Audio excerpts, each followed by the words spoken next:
we have a historian here in our midst, Samuel Zipp. And can you take us a bit back into history, Samuel, and lead us through your thoughts about these survey results and the relevance in these times in the, well, maybe with the incoming Biden administration. The floor is up to you. Thank you very much, Martin, and thank you also to Yvonne and to Lindsay for their help today. I'm pleased to be here. I'm coming to you from Providence, Rhode Island in the United States, where I teach American Studies at Brown University, and I am a cultural historian there. And so I look at the way meaning travels around in the world, how ideas move through politics and culture. And I come to you today because, and have been talking with Martin and Mick about some of these questions, because I've just completed a research project that looks at the way that ideas of internationalism became popular in the United States, particularly during World War II. I look at and I try to understand what I call the public feeling for internationalism in the United States. And particularly my research recently has resulted in a book called The Idealist, Wendell Willkie's wartime quest to build one world. And it's a story about a somewhat forgotten figure, Wendell Willkie, who was the 1940 presidential candidate who lost to Roosevelt, but who went around the world in 1942 during World War II and published a book that was a massive bestseller everywhere in the world called One World. And he sort of popularized this phrase, one world, as a popular movement for a multilateral and equitable global organization and global cooperation during World War II. It was the sort of popular movement, not just led by him, but by many people, but he was one of the greatest spokespeople that led to the founding of the UN. So this research has gotten me to think a lot about the way the United States relates to the rest of the world. And so what I wanted to do today in thinking about these the results that Martin's organization, the Glocalities, has discovered in this survey is to think about in two historical contexts. And the first is to think in a sort of long frame. And the first point would be to say that this survey represents and confirms what we've always sort of known about internationalism.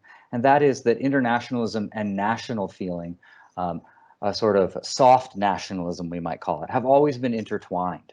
They've always been somewhat in balance. People always have a sense that people who believe in internationalism, believe in international connection and cooperation, always believe that it should happen in a reciprocal relationship between national and international impulses, right? Going back to the late 19th century and the movements that began that led to the founding of the League of Nations around World War I, and then in the lead up to the UN during World War II, all people who were interested in this and felt this growing international set of connections also felt that it was something that didn't have to work against national interests. It had to be worked in concert with them and to balance them often, right? And to rein in those who were, whose sense of what Wendell Willkie called narrow nationalism was too strong, but not in sense to flatten out nationalism, but to enable it to become enlarged and on the world stage. So we see that continuing today in this survey, and that's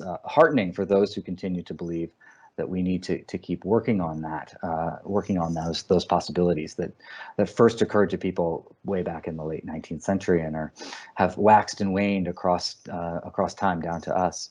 The second, I think, has to do, as I suggested, with my research on the US and the public feeling for internationalism.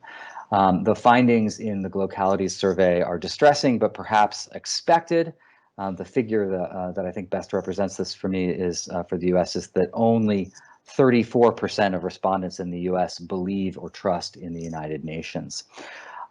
This is troubling history for me because, as I suggested 75 years ago, at the height of the kind of one world idealism, one world movement, Americans recognized that their fates were tied up with the rest of the world.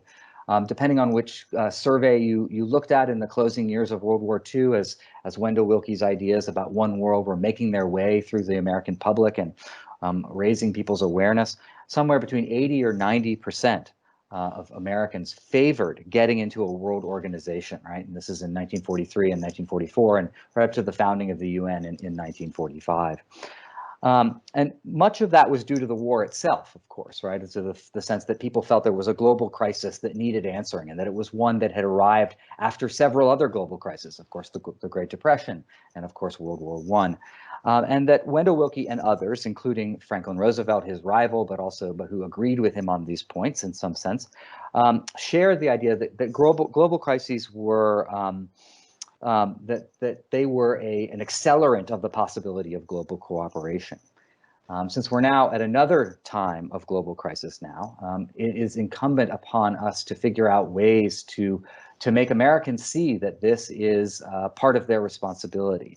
For many Americans, I think today's global crises feel less direct, less immediate. And we live in a political culture in which individualism and a certain kind of spirit of go-it-aloneness are often at the forefront. And we need, I think, another one world moment now so that Americans can see that the world is waiting for them to step up to deal with climate change, with pandemics, and with global inequality.